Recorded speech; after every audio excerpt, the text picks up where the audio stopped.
I have a message for you. God has sent me to you. O Ariel desenvolveu uma tuberculose ganglionar, inflamou a cabeça e isso nos rendeu 45 dias de internamento.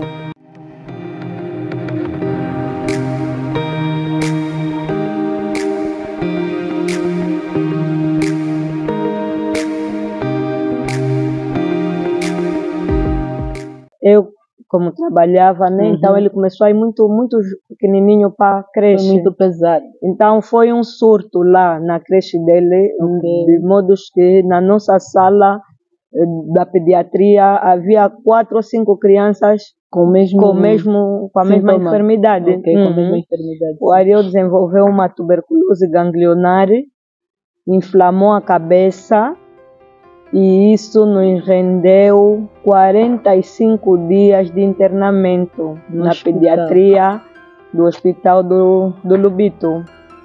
Ficamos 45 dias difíceis, quer dizer, até aos 20 dias, 25, foram dias muito difíceis. E quase que a nossa fé ficou abalada, sabe, Arlete? Para quem tem conhecimento dos nossos hospitais, naquela fase em que ele nasceu, Tudo havia complicado. muitas mortes. Morreram crianças da creche do Ariel. Uma das meninas, sim, estava ao nosso lado, de 4 anos, morreu. Aquilo, não sei se havia dia que nós não ouvíamos choros. Você ficava, muitas das vezes cheguei a pensar, Senhor, será que eu também vou passar por esse processo? Será que meu filho também vai ser? Eram dias difíceis porque o Ariel não baixava a febre, as febres dele não baixavam. O estado normal dele era esse? Era normal o estado dele. O Ariel convulsionou algumas vezes, teve convulsões devido ao excesso de febre. Então, eram mesmo muito difíceis aqueles dias. A doutora chegou a me dizer que a quantidade de infecção que ele tem no organismo, a febre não vai baixar. A temperatura dele normal ficou 37, 38, 37. E a doutora disse, conforme o antibiótico for entrando no corpo, a febre vai baixando. E foi baixando mesmo aos poucos, não? Sim, foi baixando. Ele foi diagnosticado com tuberculose ganglionar e a medicação de tuberculose é muito dura, são muitos comprimidos e para aquela idade de 10 meses a fazer aquela medicação foi muito difícil, mas graças a Deus conseguimos, graças a Deus, porque nós tínhamos que massar com jeito aqueles comprimidos todos numa colher com água e dar ao menino. E a Jamila pode esclarecer para nós o que é uma tuberculose ganglionar? Sim. A tuberculose pode ser pulmonar, que ataca o pulmão, pode ser óssea, que ataca os ossos, e a ganglionar apanha os gânglios. Apanhou os gânglios e a cabeça dele inchou. E então internamos e a médica passou uma guia de transferência para ele sofrer uma cirurgia. Foi operado na altura no hospital do Compound. Sim, o médico fez a cirurgia, colocou um dreno, né, aqui, na parte daqui que vinha até aqui, que para puxar o pus era muito pus, muito a cabeça estava mesmo bem inflamada. Sim, a cabeça dele ficou muito inflamada, ficou grande mesmo. Mas eu contei, até hoje tenho esse número. O meu filho fez 76 ampolas de ceftriaxone. 76 ampolas. Não sei se são ampolas ou são picas. Eu contei as picas, porque às vezes numa ampola pode sair 2, sim. Sim. 76 ampolas de ceftriaxone e 75 ampolas de um outro antibiótico, que eu não tenho a certeza se é ampicilina. Mas era tanta medicação que depois também a hemoglobina baixou. Tivemos que sair das salas normais para a sala da cirurgia, por causa da cirurgia que ele fez. Mas graças a Deus, Deus sempre esteve ali no controle e ao final de 45 dias tivemos alta. Fomos para casa, nós em casa brincávamos e dizia, o Ariel já fez medicação suficiente para ficar uns 10 anos sem doença. Porque era muita medicação. E nessa altura, Arlete, nesta altura eu era estudante universitária, mãe, dona de casa, estudante. E ainda não tinha só o Ariel, tinha os seus irmãos. Tinha a irmã, né? A irmã, Aline, sim, a irmã mais velha. Sim. Nessa altura do internamento, começaram as frequências, as provas finais. Lembro-me, Arlete, de muitas vezes fazer, uma mão está pegando a mão do meu filho que está no soro e a outra está a folhear o livro e o caderno, porque eu tinha que estudar para o pai sair do trabalho e vir me substituir às 17 horas para eu ir fazer a prova. Era muito duro. Era. Mas graças a Deus. Era duro, mas eu tinha de fazer aquilo, né? Deus estava ali e eu muitas das vezes estudei. As mães ficavam assim a olhar para mim. E não era a única. Lembro-me que também havia uma mãe que o filho também estava com o mesmo problema e que à noite ia fazer prova em Benguela. Eu ia fazer aqui no Lubito mesmo. Estudamos nessas condições e Deus ajudou. E quando menos esperávamos, o Ariel nos surpreende com 6, 7 anos, com uma enfermidade que parecia uma simples obstipação, né? Novamente o Ariel. Novamente o Ariel. Parecia uma simples obstipação, uma simples prisão de ventre, né? Mas aquilo foi ganhando outros contornos. O Ariel começou a ficar 10, 15, 20 dias sem conseguir ir ao quarto de banho. E andamos por tudo quanto é clínica, médicos, fomos fora do país, fizemos consultas diversas para procurar cura, solução para o Ariel. E ele começou a definhar, começou a ficar muito pequeno, magrinho, com uma barriga grande. Prontos, fomos a Namíbia. Eles receitavam xaropes feitos com base nos exames médicos dele, mas xaropes feitos à base de fruta. Mudamos totalmente a medicação dele, né? A alimentação dele. Mudamos a alimentação do Ariel. Passou a ser mais restrita, não é? Sim, os médicos foram dizendo que ele tinha que ter uma alimentação baseada em fibras, líquidas, não podia comer comidas secas, pão, essas coisas foram cortando, mas não víamos resultado. Nesse intervalo, aparece a formação para eu ir para Moçambique. 6 meses. Com o bebê no estado em que estava. Com o bebê no estado em que estava. E quando eu vou para Moçambique, o mais pequenininho, o quarto, no caso, o Adonai, com 2 anos, começa a apresentar o mesmo quadro. A Elia Jamila, depois do Ariel, já teve mais 2. Sim, depois do Ariel tive a Isha, né? Depois o Adonai. O Adonai, com 2 anos, começa a apresentar o mesmo quadro de obstipação. E esqueci-me eu tinha 7 filhos, né? Ou seja, antes da Aline, eu já tive o primeiro filho, um filho de criação. Filho da minha prima, e a minha prima morreu, deixou-nos ele muito pequenininho. Praticamente ele sempre foi o meu bebê, porque mesmo com a minha prima vivendo conosco, era mais para mim que ele virava, né? E eu estava sempre com ele. Então, pronto. Quando a minha prima morre, o pai do menino decidiu que ele devia ficar mesmo comigo. E eu recebi, quando me casei, levei ele para minha casa. E era o nosso primogênito. E ele padecia de anemia falciforme. E aos 16 anos, justamente na semana em que eu viajaria para Moçambique, ele interna com a enfermidade dele. Quanta dor, Jamila. Tem o Ariel, o Adonai e o primogênito. Parece que os rapazes tinham sempre alguma debilidade. Prontos, então o menino, infelizmente, depois de 2, 3 dias de internamento, falece. Arlete, é como se o meu chão tivesse caído. Se não fosse Deus, eu teria desistido de tudo, porque foi na semana que eu iria para Moçambique para fazer a formação de magistrada.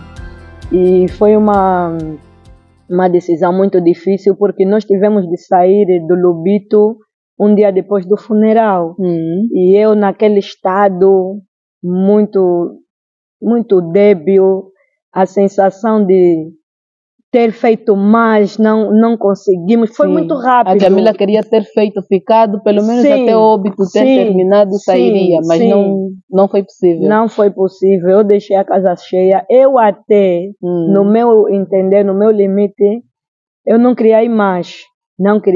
Os irmãos, servos de Deus, praticamente arrancaram-me da casa do óbito, para me levarem para casa, para eu pegar as minhas pastas e saímos de madrugada. Porque também se a Jamila não fosse, não seria a Jamila que é hoje. Era um processo, né? Nós estamos na estrada, no caminho, ao estudo, aos filhos, tudo isso é bênção. As pessoas vão pensar que, como Deus já mandou, Deus já não vai acontecer mais nada, não. Haverá ali alguns constrangimentos. Para tua fé ser testada, né? Tem que se superar. Sim, a pessoa tem que se superar. É o óbito recente do meu filho, é os 2 rapazes naquela condição, mas quem é que me disse para concorrer? Quem é que me disse faz essa prova? Porque eu abri esse concurso para você. É Deus. Então eu só tinha que cumprir. E eu fui. Muito dolorida, fui. Mesmo sem vontade, sem desejo, desanimada. Eu estava a deixar uma criança de 2 anos, 2 anos e com aquele problema. Eu fui, eu me formei e o Ariel aqui, a condição dele estava a agravar. A condição estava a agravar. O pai prestava atenção, sim, prestava atenção. Mas é aquela coisa, né? Aquele olhar de mãe diferente. O Ariel chegou a ponto de não mais obrar. Mas o pai, quando questionado, o pai dizia, não, perguntava para ele se conseguiu, na escola o pai também ia trabalhar. Ele dizia que fez, mas afinal não fez. E aquilo se tornou uma bola muito grande no organismo dele. Ficou acumulado tudo. Ficou acumulado. E eu me lembro, num dos dias que estávamos a estudar em grupo em Moçambique, para uma prova oral, no dia seguinte, muito difícil, recebo um telefonema de Angola a dizer que o Ariel estava a fazer um exame em que iam fazer uma biópsia. Arlete, aquilo... O chão, tá vendo? E eu grávida, eu fui grávida. Grávida da Alicia. Eu fui grávida da Alicia para Moçambique, fui grávida de 3 meses. E naquela altura eu acho que já tinha 7. Eu vim de Moçambique grávida de 8 meses e alguns dias. 10 dias depois, 10 dias, sim, de estar aqui, eu dei à luz a Alicia.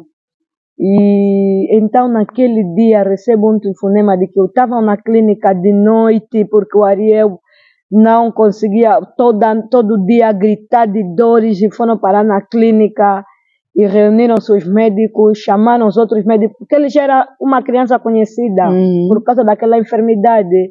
Ele já passou pelo hospital do estado e os médicos do estado, alguns estão na clínica, já conheciam o historial dele.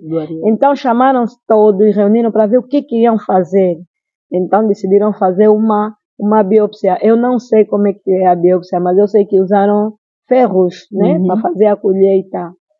E uma mãe, ao ouvir que o filho num outro lugar está passando por aquele procedimento e você não pode fazer nada, eu abandonei o estudo, fui para o meu quarto, não me sobrava nada senão orar. Arlete, Deus é tão bom que toda mãe, quando o assunto é com os filhos, mexe a estrutura. O medo não me tomou, o pânico não me tomou. Eu digo assim, Deus esteve ali, me deu estrutura. Eu cheguei no quarto lá do apartamento onde estávamos, ajoelhei e falei, Senhor, eu não posso fazer nada. E você sabe que na condição em que me encontro não me posso agitar. Então me ajuda, segura as minhas mãos, me ajuda, mas esteja lá com meu filho nesse momento. Naquele exato momento eu ganhei uma paz, uma confiança.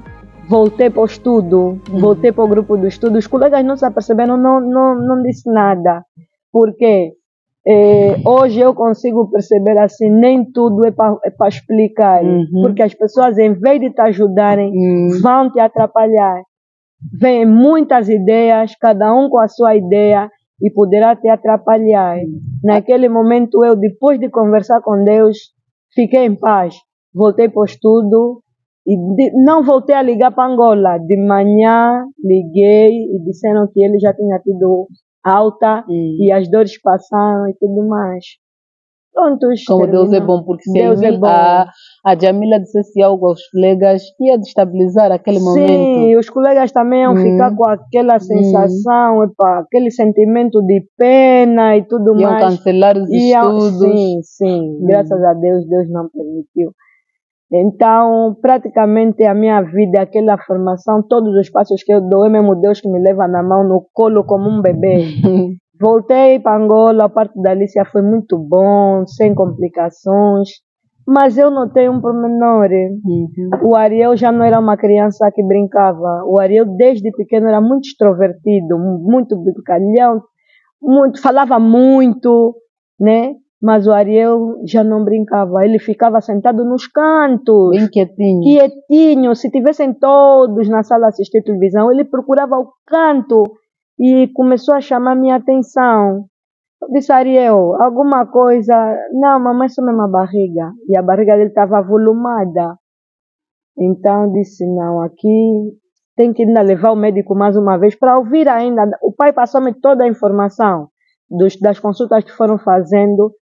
E eu disse, não, ainda vou ouvir mais uma opinião médica.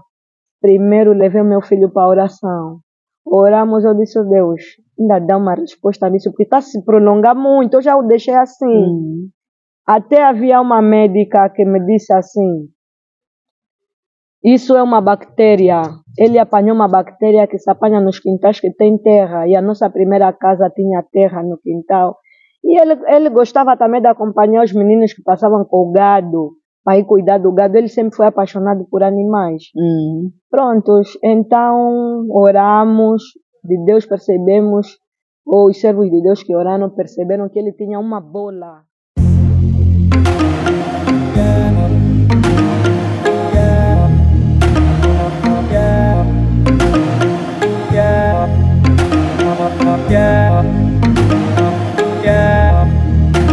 O médico, né, disse que ele estava com um tumor. Ninguém está preparado para ouvir isso. Nem mamãe está preparada para ouvir a notícia do filho. E por mais que oramos, ainda não tínhamos aquela fé, aquela estrutura de suportar. Quando aquilo caiu-me como um balde de água fria.